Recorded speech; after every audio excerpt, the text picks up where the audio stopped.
Halo sahabat Mechanical Engineering, selamat berjumpa dengan Gusti Mechanical Channel. Channel ini sifatnya hanya sharing saja yang memuat materi dasar tentang Mechanical Engineering yang nantinya sahabat akan dapatkan di bangku kuliah. Harapannya semoga channel ini bermanfaat untuk para sahabat semua. Namun sebelum ke materi, dimohonkan bantuan sahabat-sahabat semua untuk melakukan subscribe, share, dan like, serta jangan lupa mengaktifkan tanda lonceng sehingga para sahabat semua akan mendapatkan notifikasi video baru dari channel ini.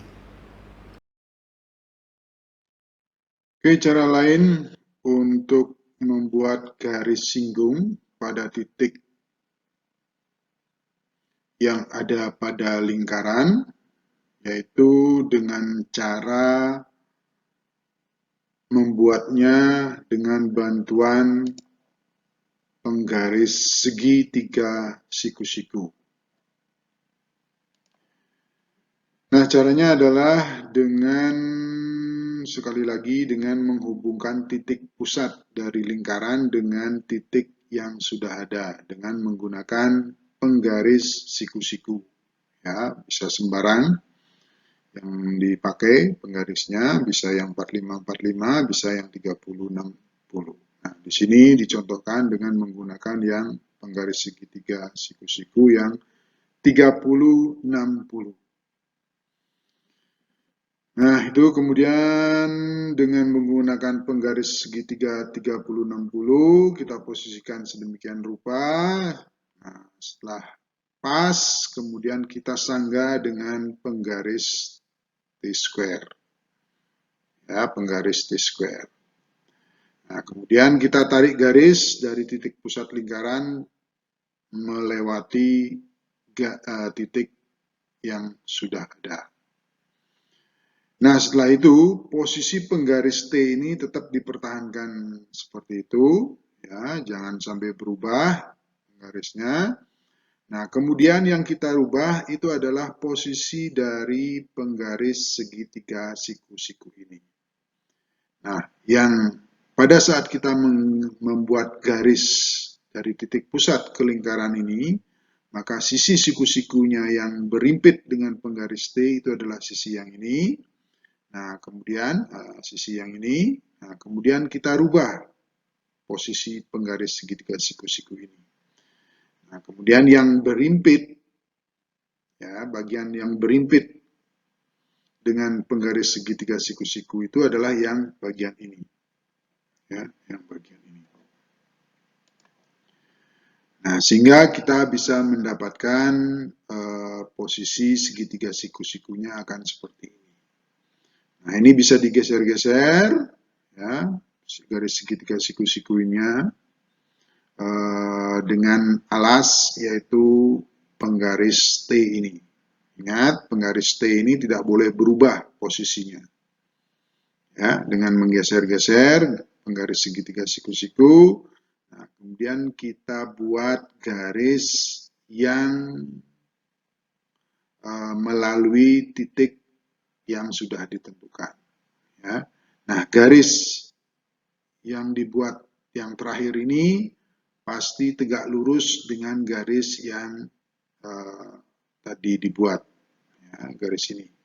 Nah, garis yang terakhir dibuat ini itu adalah merupakan garis singgung dari lingkaran ini melalui titik yang sudah ada.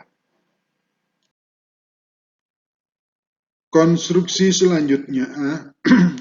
selanjutnya dari cara membuat garis singgung dari suatu lingkaran adalah garis singgung yang posisinya atau garis singgung yang melalui titik di luar lingkaran.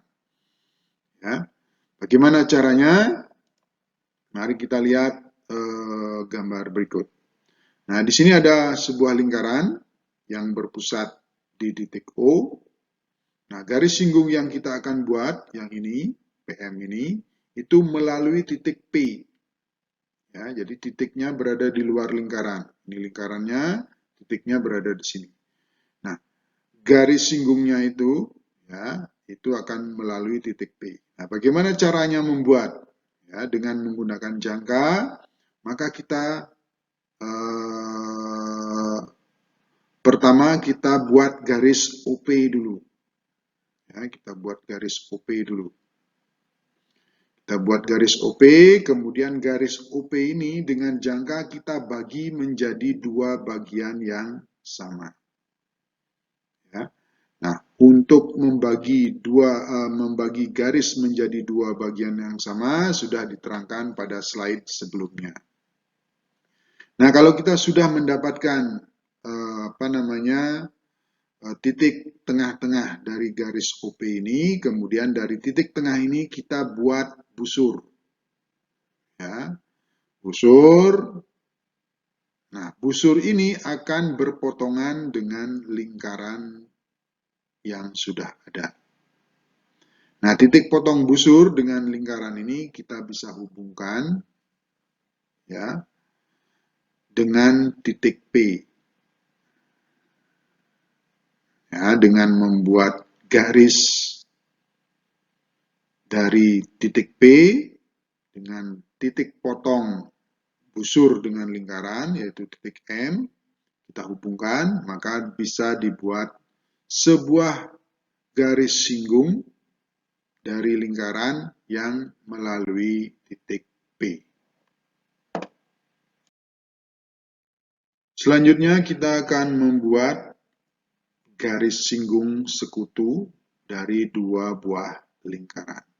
Ya, dengan bantuan jangka dan penggaris siku-siku kita akan membuatnya. Nah, di sini ada lingkaran besar ya yang berpusat di O1 dan lingkaran kecil yang berpusat di O2. Nah, hal pertama yang kita lakukan adalah membuat lingkaran ketiga yang nantinya melalui O2 dan O1. Nah, caranya bagaimana membuat lingkaran ini? Yaitu dengan cara pertama adalah membagi garis O1 dan O2 ini menjadi dua bagian. Nah, bagaimana cara membagi garis menjadi dua bagian yang sama sudah diterangkan pada slide sebelumnya. Nah, kalau sudah ditemukan titik tengah dari garis O1 dan O2, yaitu di O3, maka kita bisa membuat lingkaran ini dengan bantuan jangka. Nah, setelah kita membuat lingkaran ini, ya, kemudian kita membuat yang namanya lingkaran keempat, di mana jari-jarinya adalah R besar dikurangi R kecil. Jari-jari lingkaran besar dikurangi jari-jari lingkaran kecil. Inilah jari-jarinya dari lingkaran yang keempat ini. Yang pusatnya adalah di O1. Nah, titik potong lingkaran ketiga dengan lingkaran keempat itu berpotongan di titik A dan di titik B. Nah, dari titik A dan titik B ini kita buat garis, ya, kita hubungkan O1 dengan A, ini yang akan memotong lingkaran besar ini, yaitu di T1.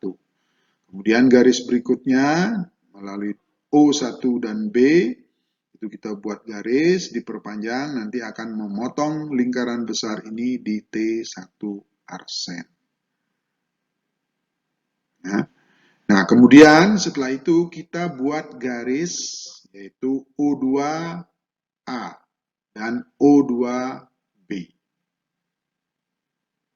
Ya, setelah itu, setelah kita membuat garis O2A dan O2B, kita tarik garis yang sejajar dengan O2A. Ya. Tarik garis sejajar, nah garisnya itu harus melalui T1. Ya, harus melalui T1. kita buat garis yang sejajar. Maka akan terbuat garis singgung sekutu dari kedua buah lingkaran ini yang bagian atas. Kemudian sama dengan cara membuat garis singgung sekutu bagian atas, bagian bawah juga sama. Kita tarik garis sejajar dengan O2B, ya, itu melalui titik T1 arsen. Nah, inilah ada garis singgung sekutu lingkaran besar dengan lingkaran kecil yang bagian bawah. Konstruksi garis singgung sekutu berikutnya adalah garis singgung sekutu dalam. Ya, kalau tadi itu garis singgung sekutu luar. Nah, untuk membuatnya sama dengan bantuan yaitu jangka dan penggaris segitiga siku-siku. Nah, ini adalah lingkaran besarnya, kemudian ini adalah lingkaran kecilnya. Ya. Kemudian kita buat lingkaran yang melalui titik pusat lingkaran masing-masing, ya, di O1 dan O2. Nah, kemudian lingkaran yang keempat itu kita buat dengan pusat di titik O2 yang jari-jarinya adalah R besar ditambah R kecil. Jari-jari lingkaran besar ditambah jari-jari lingkaran kecil. Nah, perpotongan lingkaran keempat dengan lingkaran ketiga itu ada di titik B dan titik A. Kita buat garis dari O2 menuju A, dari O2 menuju B. Ya. Nah, kemudian setelah dapat O2A, kita buat garis yang sejajar dengan O2A melalui titik O1 ini. Ya, begitu juga kita buat garis sejajar dengan O2B melalui titik O1 ini dapatnya. Ya, berpotongan di T1 dengan lingkaran besarnya ini berpotongan di T1, kemudian yang ini berpotongan di T arsen 1. Nah, kemudian garis O2A dengan O2B berpotongan dengan lingkaran kecil yaitu di titik T2 dan T2 arsen. Nah, kemudian titik-titik ini kita hubungkan, ya, yaitu titik T2 arsen dihubungkan dengan titik T1 arsen. Kemudian T1 dihubungkan dengan T2. Maka kita dapat garis singgung sekutu dalam dari dua lingkaran yang kecil dengan lingkaran yang besar. Nah, inilah garis singgung sekutunya. Demikian pembahasan materi untuk kali ini. Jika para sahabat ada komentar, pertanyaan, saran atau ide, silakan ditulis di kolom komentar di bawah. Diucapkan terima kasih banyak untuk sahabat semua. Sampai bertemu kembali pada video selanjutnya.